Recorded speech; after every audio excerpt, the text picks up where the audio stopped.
बिस्मिल्लाहिर्रहमानिर्रहीम। Dear student, आज हम दराज का मास्टरी कोर्स शुरू करने जा रहे हैं और हम देखेंगे इसमें हमें दराज के ऊपर सक्सेसफुल होने के लिए, दराज के ऊपर काम करने के लिए किस किन चीज़ों की ज़रूरत पड़ती है और हम इसे कैसे दराज के ऊपर अपने प्रोडक्ट्स को लॉन्च कर सकते हैं, प्राइवेट लेबलिंग कर सकते हैं और कितनी देर में हम कहाँ से कितना रेवेन्यू क्रिएट कर सकते हैं। लेकिन उससे पहले हमें दराज से समझने से पहले हमें पहले दराज का स्ट्रक्चर या ई कॉमर्स का स्ट्रक्चर समझना चाहिए। सबसे पहले तो हमें पता होना चाहिए कि कॉमर्स होती क्या है। ई कॉमर्स से पहले हमें कॉमर्स का पता होना चाहिए। कॉमर्स बेसिकली है क्या, जिसे हम कॉमर्स आमतौर पे बोलते हैं। A wide range of activities related to the buying and selling of goods and services including the productions, distribution and consumption of products. जो हम लोकली हम देखते हैं कि जो आप किसी मार्केट के अंदर जाते हैं, किसी बाजार के अंदर जाते हैं, किसी दुकान के ऊपर जाते हैं, आप उन्हें पैसे देते हैं और चीज़ खरीद लेते हैं। यह है कॉमर्स। कोई चीज़ का ख़रीदना, कोई सर्विसेज, आपने किसी डॉक्टर के पास गए, आप उसके पास आपने चेकअप करवाया, आपने उससे मेडिसिन ली और आपने उसके सर्विसेज के पैसे दे दिए, ये सारा कुछ कॉमर्स है। अगर हम बिज़नेस की बात करें तो बिज़नेस के जो पाकिस्तान के अंदर जो ई कॉमर्स के सबसे बड़े कॉमर्स के जो सबसे बड़े बिज़नेस एग्जांपल्स हैं, बड़े बड़े बाज़ार हैं। जैसे लाहौर की बात करें तो अनारकली बाज़ार है, कराची की बात करें तो एम्प्रेस मार्केट है, रावलपिंडी में सदर बाज़ार है, बादशाह खां मरकज़ है पेशावर के अंदर, इसी तरह रावलपिंडी के अंदर राजा बाज़ार है, इस्लामाबाद के अंदर जिना सुपर मार्केट है, क्वेटा के अंदर बानो बाज़ार है। ये है सारी सबसे बड़ी एग्जांपल्स हैं जो हमारे पास कॉमर्स की एग्जांपल्स हैं, जहाँ पे बड़ी बड़ी शॉप्स हैं, बड़े बड़े तकरीबन समझ लें कि हर किस्म की प्रोडक्ट्स आपको मिलती है। आप वहाँ पे जाते हैं, अपनी पसंद की चीज़ देखते हैं, पैसे देते हैं और रेट करते हैं, पैसे देते हैं और चीज़ खरीद के घर ले आते हैं। ये सारा कुछ कॉमर्स के ज़रिए होता है। अगर इसी चीज़ को अगर हम कहें कि जी हमने ई कॉमर्स करनी है तो ई कॉमर्स क्या होगा कि ये basically short of electronic commerce है, refers to the buying and selling of goods and services over the internet. हर वो चीज़, हर वो प्रोडक्ट, हर वो सर्विस जो आप इंटरनेट के ज़रिए बेच या ख़रीद रहे हैं, वो सारा कुछ ई कॉमर्स के अंदर शामिल होता है। अगर हम ई कॉमर्स की बात करें कि दुनिया के या पाकिस्तान के या दुनिया के सबसे बड़े ई कॉमर्स के बाज़ार कौन कौन से हैं, सबसे पहले आपको पता है सबसे बड़ा बाज़ार जो ई कॉमर्स का है वो अमेज़ोन है। उसके बाद एड से आ जाता है ईबे है, शॉपिफाई है, अलीबाबा है। और अगर हम साउथ एशिया या पाकिस्तान की बात करें तो सबसे बड़ा जो ई कॉमर्स का बाज़ार है वो दराज है। अगर हम गल्फ़ कंट्रीज़ की बात करें तो उसमें नून है, सऊदीया में है, यूएई में है, मिस्र में है। ये नून सबसे बड़ा प्लेटफॉर्म है। अमेज़ोन जो है ये दुनिया का सबसे बड़ा प्लेटफॉर्म है। और अगर हम साउथ एशियन कंट्रीज़ की बात करें जिसमें पाकिस्तान है, श्रीलंका है, नेपाल है, मालदीव है, इसमें अफ़गानिस्तान है, इसमें सबसे बड़ा जो प्लेटफॉर्म है वो दराज है। हाँ, इसमें आपको एक बात बताता जाऊँगा, अगर आपको दराज आ गया तो आप समझें कि आपको सारे ई कॉमर्स के प्लेटफॉर्म आपके लिए आसान हो जाएंगे। बिल्कुल इसी तरह अगर आपने अनारकली के अंदर आपकी दुकान है तो आपको कचहरी सदर बाज़ार में, इस्लामाबाद में बनाने में कोई मसला नहीं है, आपको कराची में बिज़नेस करने में कोई मसला नहीं है।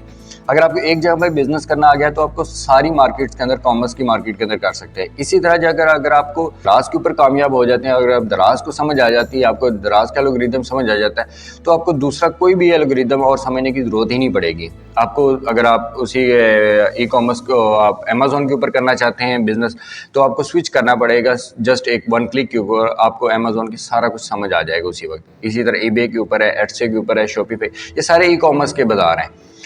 तो हम अगर दराज को अगर हम देखें ई कॉमर्स में और कॉमर्स में फ़र्क क्या है। कॉमर्स में आपको बेसिकली आपको एक प्रॉपर दुकान लेनी पड़ती है, आपको उसको रेनोवेट करना पड़ता है, आपको इन्वेंट्री रखनी पड़ती है, आपको उसके ऊपर टाइम देना पड़ता है। Then you are in a position, तब जाके आप किसी पोजीशन में होते हैं। वेट करना पड़ता है, कस्टमर आपके पास आएगा, आप उसके साथ रेट करेंगे तो आप सेल करेंगे।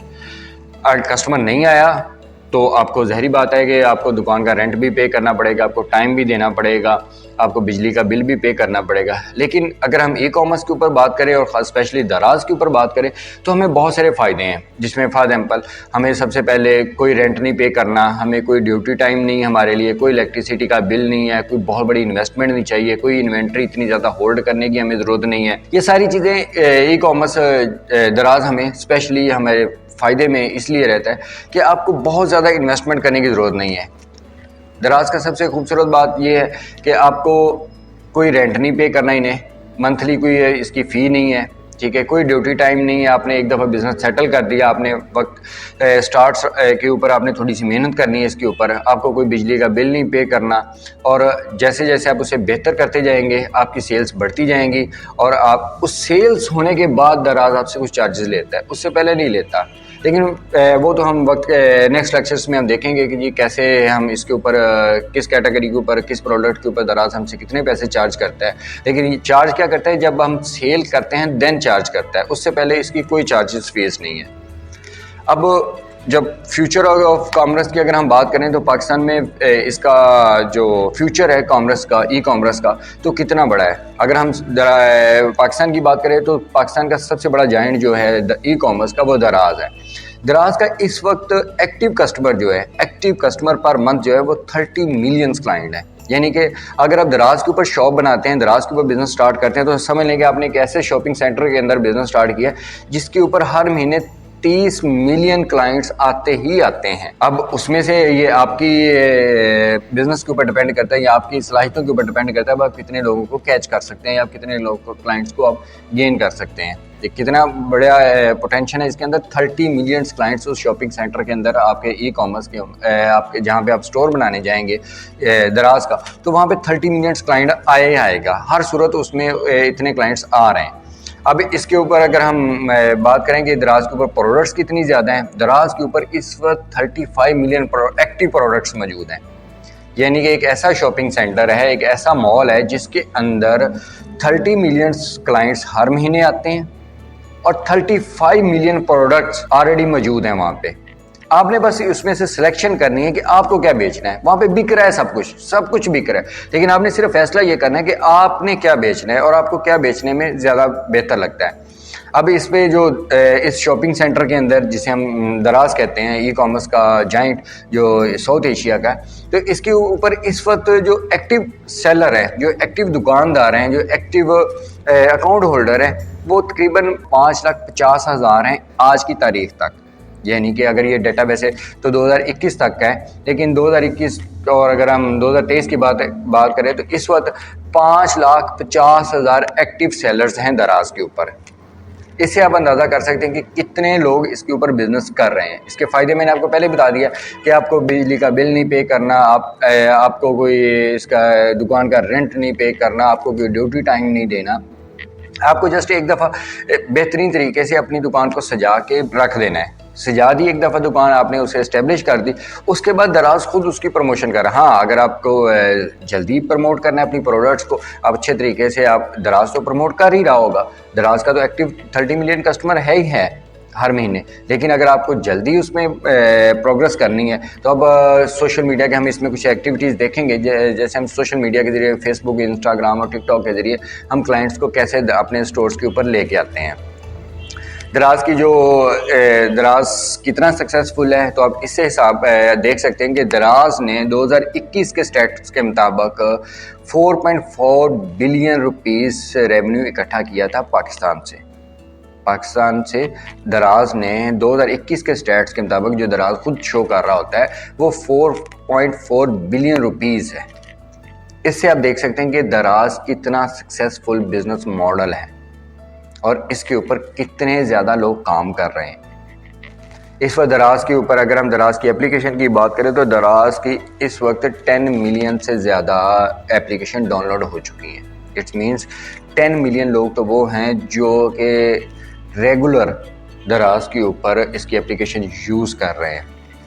दराज की टैगलाइन की बात करें तो दराज का स्लोगन जो है वो है वर्ल्ड विद एंडलेस पॉसिबिलिटीज़। यानी कि ये दुनिया आपकी एंडलेस पॉसिबिलिटी से भरी पड़ी है, कोई एंड नहीं है इसका। आप जितना ज़्यादा चाहें इसके ऊपर बिजनेस करें, जितनी ज़्यादा अर्निंग करना चाहें करें, जितना मर्जी बिजनेस बड़ा सेटल करना चाहें आप कर सकते हैं। आई होप सो कि ये हमारा आज पहला लेक्चर था, ये शॉर्ट सा इंट्रोडक्शन था दराज से और ई कॉमर्स से रिलेट। तो नेक्स्ट लेक्चर में इंशाल्लाह हम दराज को कंप्लीट देखने की कोशिश करेंगे। दराज के ऊपर हम काम कैसे कर सकते हैं। पहले तो हम दराज का ओवरव्यू आज हमने देखा, उसके बाद हम देखेंगे कि दराज का जो कस्टमर पैनल है वो कैसा दिखता है। फिर हम इसका सेलर पैनल देखेंगे, सेलर पैनल के अंदर क्या क्या चीज़ें आती हैं, फिर हम इसकी स्टोर क्रिएशंस की तरफ जाएंगे और दराज के ऊपर स्टोर क्रिएट करने के लिए हमें क्या क्या चीज़ें रिक्वायर्ड होंगी जो आपको हर सूरत आनी चाहिए इंडिपेंडेंट काम करने के लिए। दराज पे आपने छोटे लेवल से काम स्टार्ट करना है, बड़े लेवल से काम नहीं स्टार्ट करना है। छोटे लेवल से हम स्टार्ट करेंगे और आपने इंडिपेंडेंट होके करना है। आपने हम दराज के बेसिकली दराज के ऊपर जो मोस्टली लोग काम सही तरीके से कर नहीं पाते, उसकी वजह ये होती है कि उनके पास वो स्किल्स नहीं होती, वो चीज़ें नहीं होती जिससे वो अच्छे तरीके से स्टोर को मेंटेन कर सकें। बहरहाल नेक्स्ट लेक्चर में हम देखेंगे दराज के ऊपर कामयाब होने के लिए हमें कौन कौन सी कंप्यूटर्स या मोबाइल्स की स्किल्स आनी चाहिए ताकि हम इसे अच्छे तरीके से देख सकें। होप सो कि आपको ये आज का इंट्रोडक्शन बेहतर लगा होगा। इंशाल्लाह नेक्स्ट लेक्चर में मुलाकात होगी। अल्लाह हाफिज़।